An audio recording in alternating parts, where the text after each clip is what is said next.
Hey guys, warm welcome to Learn Software Architecture channel. And before we start, just let me know if you can hear my voice, if you can see me clearly, because this is the first stream that I personally host.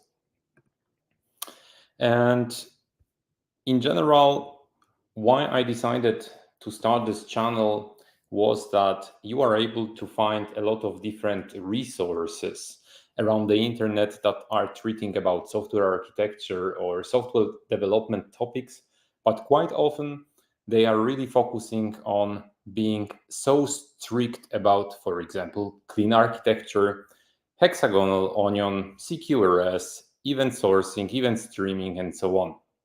And this channel is built to not to focus just on one single thing, but to take into consideration all the things that we have around. And by saying all the things we have around, I mean such a holistic and pragmatic approach to software architecture, because quite often you don't need to just grab only clean architecture and follow this way from the bottom to the top. Quite often you can just take and combine several different architectural styles, architectural patterns, and just be pragmatic of what you do. And that's why this channel is created, and I hope you will be enjoying it for the next months, maybe even years. However, of course, my plan is to just release regular episodes till the end of this year, and then we will see how it goes next. How will this channel look like? Because this might be a question that is quite interesting to answer. And my plan is for sure to have one live session like today with me, where I will be answering questions related to software architecture topic. How this topic will be selected? I would like to have questions from you that are coming on my LinkedIn or in comments on YouTube episode or anywhere else. And based on that, I will be selecting a topic for a live. And this live will usually take place just once per month. And there we will focus on this concrete area.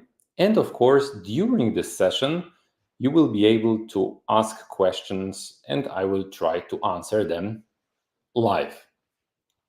Then there will be another part. This will be probably 2 episodes that will be released every Tuesday at 7 p.m. And in these episodes, I will just describe some architectural style, architectural pattern, software development topic, and so on.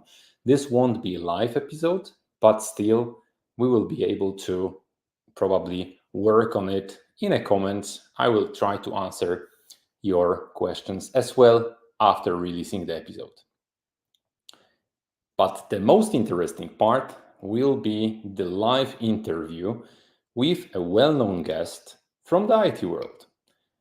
I have already 5 guests who confirmed participation, so there will be an episode in March, April, May, June, and July, and I am organizing already next guests starting from August. What I can tell you is that we will have a lot of super interesting topics like functional programming, like event sourcing, tech leadership, test-driven development, and many more. Next week, save the date, there will be a first guest, a good friend of mine, Radek Maziarka, who will talk about the art of tech leadership. He is the best tech lead that I know.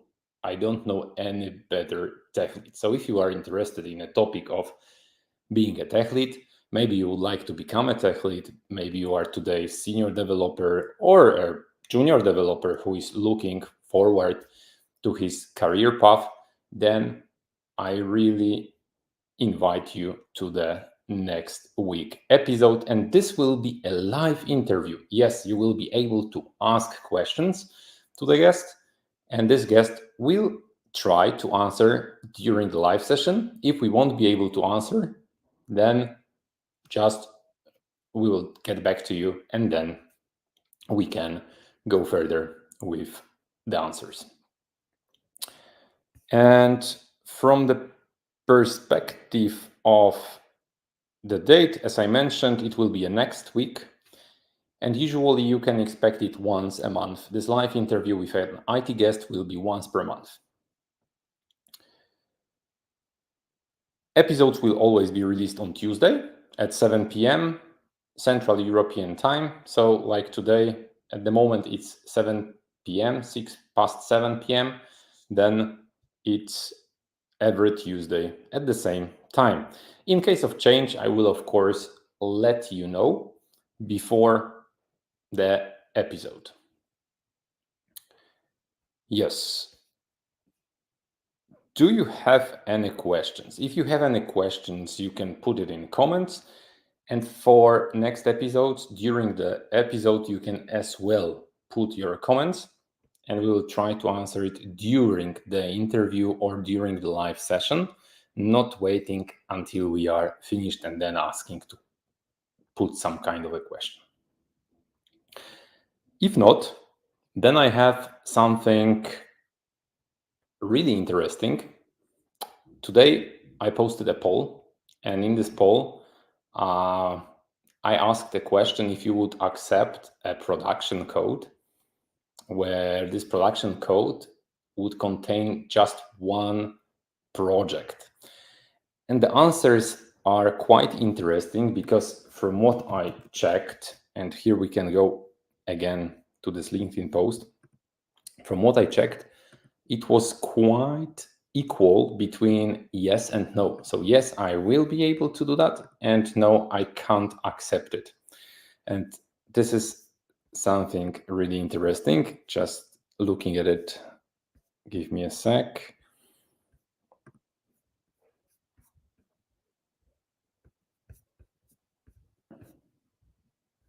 Yes, 38 votes. And out of these 38 votes, 53% voted for yes, I can accept only one production project in my application code. 26% said no, I can't accept it. And 21% said maybe. And this is very interesting. And why it is interesting? When we are talking about greenfield application, usually we don't know what will happen in the next month, 2 or 3. So we need somehow to plan our architecture to be bulletproof against changes. And we fall usually in the beginning of such project to something called project paradox.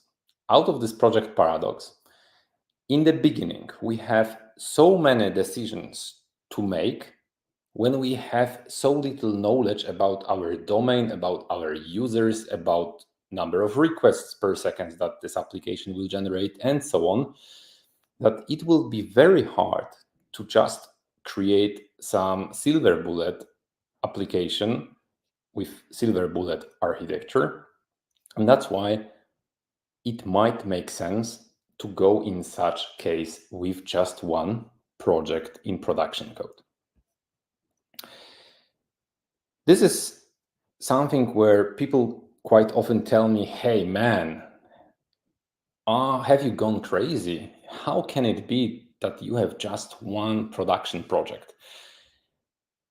Because usually people start to think that it's some kind of a big ball of mud.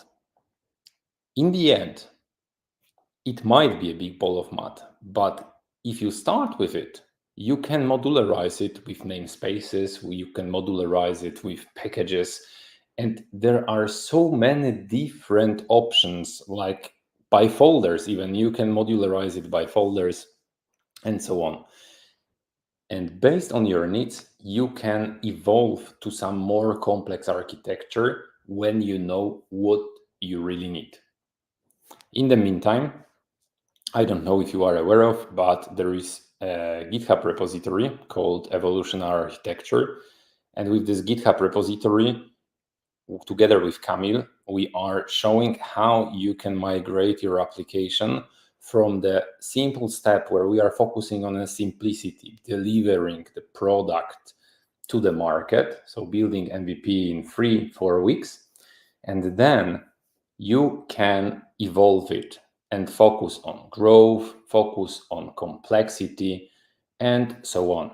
So I invite you to look at this repository. I will put a link in a comment in this stream, and afterwards it will be as well available in a description on YouTube video. There was a comment today, a really nice one, which comes from Urs, and he mentioned that at the start he could surely accept this simple project for a production application, but then he doesn't want to have infrastructure dependencies in business logic assembly, because the business logic probably will run in different places. And you can imagine here like Web API or Azure Functions. This is an example of it. And the second one is that you might have too many dependencies, and to drop it, maybe it would make sense just to extract the parts to different assemblies. Another good comment which I saw today was from, just give me a sec, from Romano. Romano wrote that it depends, he would select it depending on the problem that we are solving.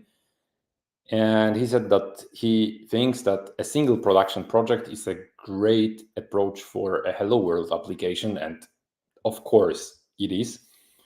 But other than that, I asked him a question: would he do that for early stages of a commercial application, the simple structure of code? And he mentioned that it would depend on a business context. And here, very important questions that you should always answer. First question, what are we optimizing for?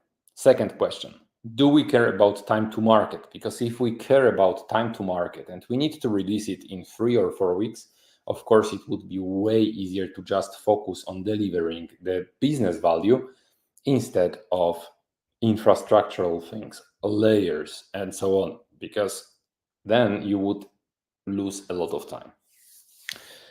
Are we funded for the next 5 years? Are we merely trying to prove a concept? Do we understand the problem domain? Can we predict how our system scales? These are questions which are very tough usually to answer in the beginning, but not always. You can take into consideration situations where someone is working for a large-scale organization, and this large-scale organization has already its own infrastructure. Probably there is Kubernetes, probably there are some clouds, and so on and so on. And there are teams of DevOps who can care of this infrastructure for you. You might just plug in your application just to another namespace. You will have a set of pods in Kubernetes cluster, and then you can imagine that you can build more complex application from scratch. And of course, in large-scale organizations, it's as well something like you don't build usually a product in 3 or 4 weeks just to validate it with the market. And that's because of all these processes that you have, all these approvals that you have in such company. And usually you are building more an EVP, which will take you around 1 year.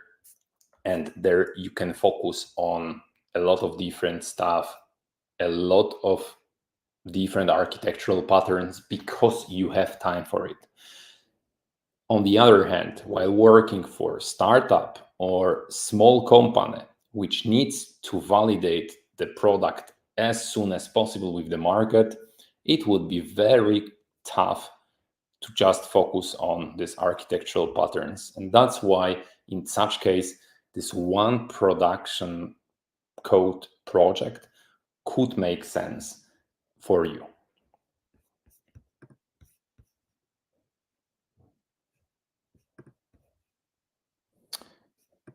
I am just looking if there is any new comment, but I can't see it.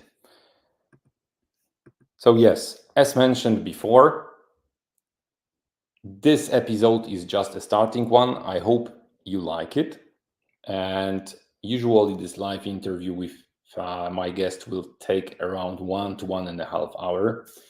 Live with me as well, something around 1.5 hours. And this episode, probably it will be something around 20, maybe 30 minutes.